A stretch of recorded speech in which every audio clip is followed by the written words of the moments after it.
I'm going to give you the South Park rendition of the story, and you just correct me. South Correct Park. me where I'm wrong. Is it true that Joseph Smith, around, was it 1860 or something, or sometime Yeah. around then, Yeah. he was visited by the angel Moroni, and then Moroni said, "Hey, Protestantism isn't right, Catholicism isn't right.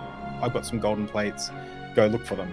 And he dug up his backyard or somewhere near his location, found these golden plates, and then he translated those golden plates by looking into a hat and using these glasses or sphere stones or something. Yes. And someone wrote down the story as he dictated it to them. Yep, that And was spot on. Okay, so that's actually like legit. That's a real. Yeah. So Okay. the only thing that there's like has been some controversy and it's been accepted now is the actual translation process using the rock in the hat is has been taboo within Mormonism up until the past, I don't know, 2 years, maybe even less, maybe even now it's still considered taboo. To talk about that. So they do admit that that is like the process through which Joseph Smith translated the Book of Mormon. Most Mormons don't like talking about the seer stone, rock in the hat, and that's more, if it's just translated like through reading it. He just like understood Egyptian basically, but Yeah. Is other it than like an inconvenient truth of like how Christians don't like to discuss slavery or something because it makes them feel icky, but it's there. yeah, exactly. Okay. Yeah. Okay, so the wife, someone was not convinced of this whole golden plate business and then took away the manuscripts of the original doctrine that was written. And then Joseph Smith went away and prayed and said, "God's angry at you. We can't use this original document anymore. We have to use a different document, which will be slightly different in details, but tells the same general story." Yeah, that's pretty accurate. So it's called The Lost 116 Pages.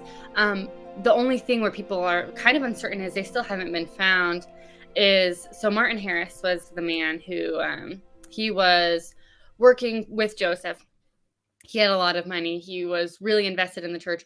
His wife was less so. She didn't buy it. And so basically Martin begged Joseph, I think it was 3 times, to be able to borrow the documents. And Joseph would pray to the Lord each time. And the Lord told Joseph, "No, you cannot share these documents. They're really sacred. They need to stay in your hands." So he prayed once. The Lord said no. He prayed again. The Lord said no. The 3rd time, the Lord said, "Because you keep asking me, I'm going to say yes, but I don't want to say yes."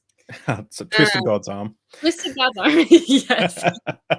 And so gave Martin the manuscript, and then they were lost. So that is kind of there are a lot of different like theories.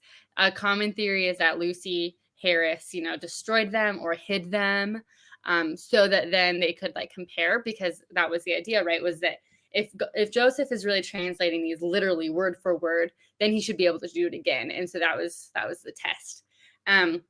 But the Lord was angry. At least this is like what Mormon doctrine teaches, that the Lord was angry with Martin and with Joseph and with Lucy as well. But especially for him like trying to persuade God. And so he said, "Nope, like you lost that." And so that was kind of Joseph's rebuttal was, yeah, like we sinned. I shouldn't have asked him again. And so now we don't get this text anymore. Because the other thought was, maybe Lucy would be changing the manuscript, or someone would be changing it to look like he was lying and try and catch him in a lie. Right.